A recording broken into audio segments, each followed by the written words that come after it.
Okay, let's go on to 16 now. Y equals the square root of x cubed. Now the square root corresponds to the power half. Yeah? The x cubed lies inside, so we can put it in a bracket if we want, and we can write that in a different format as y equals x cubed to the power half. Now, when we've written it like that, we can see that we need a rule for indices, and then we need the power rule. So here's the power rule. I'll just write it down for you here. X to the a to the power b, so to the power a to the power b, power u times a times b. There's the rule. Put it in the box. Every time we need a rule, I'll always put them in the box for you. This is just a note. On your calculator, you might see square root. It means power half. Incidentally, cube root corresponds to a power third. And fourth root, so if you see it denoted, it corresponds to power quarter.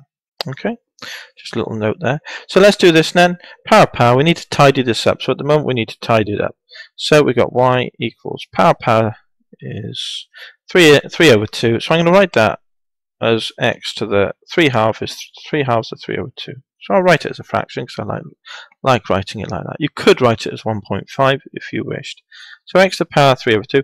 Now we've tidied it up. So now we can perform the differentiation. Alright?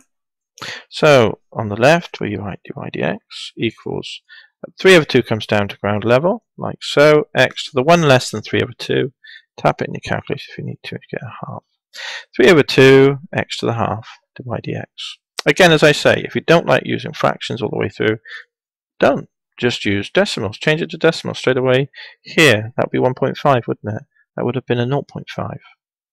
And you'd have 1.5 x to the 0.5. Maybe I'll do that on a few more questions later on. But that's it for now. That's 16 done. Not too bad.